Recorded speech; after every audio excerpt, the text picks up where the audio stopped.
والسلام عليكم dadka TikTok ama YouTube okay waxaa jirtay sheeko oo kufsi ah oo laba gabdhood gabadh ayaa wiil la sheekeysanaysay gabadhii markay wiilka la sheekeysanaysay comfortable may ku ahayn marka gabadhii walaasheeday soo wadatay si oo ay u dareento inay maaragtay at least uu qof la joogo ma ogtahay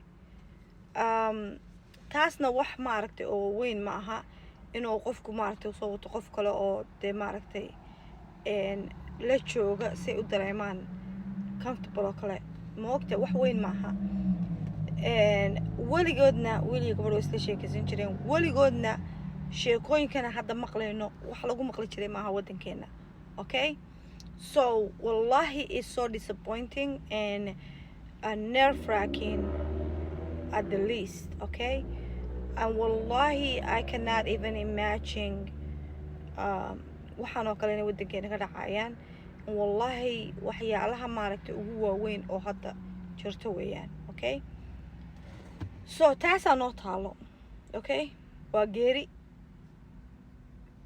maaragtay mucjisaadeeda wadato runta marka laga hadlo then taasoo noo taalo ayaa gabadh yar oo malyuun ma la dhahaa muumina ma la dhahaa I don't know magaceeda runta ma idiin sheegay waxaa jirta laba week ka hor ama week ka hor miyaa ayaa sheekada ay meesha soo dhigtay oo ay ooyeysay oo maaragtay ilmaha laga qaatay oo ninkii iga qaatay oo haddana ninkii qabyaalada ay haddana ninkii ku dooratay oo adduunya ma fahmi kareen sheekada wallahi mana kasoo jawaabin mana kasoo hadlin waxna ma ka dhihin moogtahay laakiin waxay tahay gabadhaasi waxay u hadlaysay yacni qabyaaladnimo sheekadan qabyaalad way ka weyn tahay sheekadan dumarland haddaan nahay gabadhaas haddaad taqaaniin guys unfollow I never follow her but please unfollow okay because she's not worth it your time haddaad gabar tahay waaye haddaad nin Soomaaliya tahayna ma waxaa rabtiin gabdhihiinii yaryaraa oo walaasha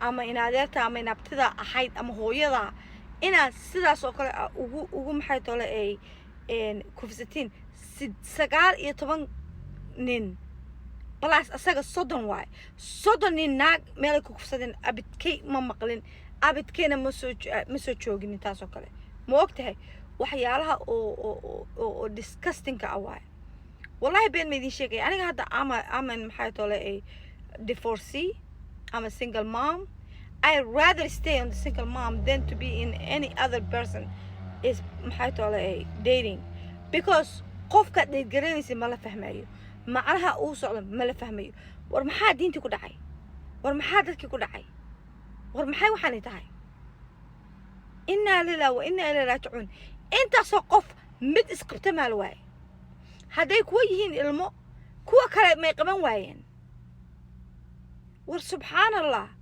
war yaala dumarland we need to stick together this is bullshit this is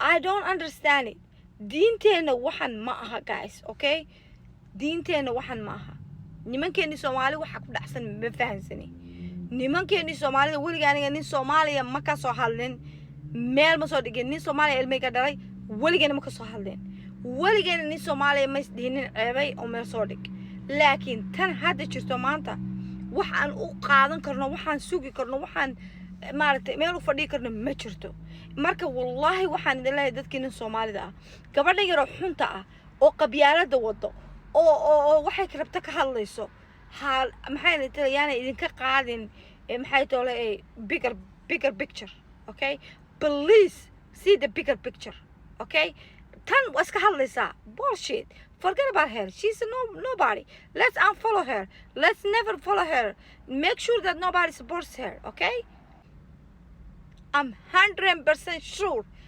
dadka ku nool meeshaas inaanay taas qaadan karin qaatumo is not a bullshit people qaatumo is dad oo damiir la weeyaan dad oo damiir lana waxaas ma qaadanayaan so naagtan yar oo xunta oo social media ka joogto ha maqlinina bigger picture ka aada niman yahow bigger picture ka I'm so mad today wallahi I'm so mad about this. I was watching this for a second and I said, you know what? I'm not even going to touch this. I'm not even going to talk about it. But when that happens and you guys forget about the bigger picture, oo gabdhahan oo dhibka loo geystay ay ilowdeen oo aad naagtaa yar xunta aad daba wadatiin oo daba ordaysiin, I lost it. I lose it. Okay? I lose it, guys.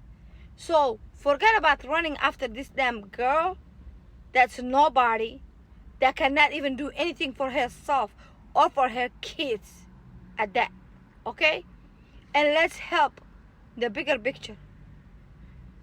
29 people, including her own guy that was talking to her, 30 guys abusing and raping that girl, even though she's like, I'm your cousin, I'm your cousin, I'm your cousin.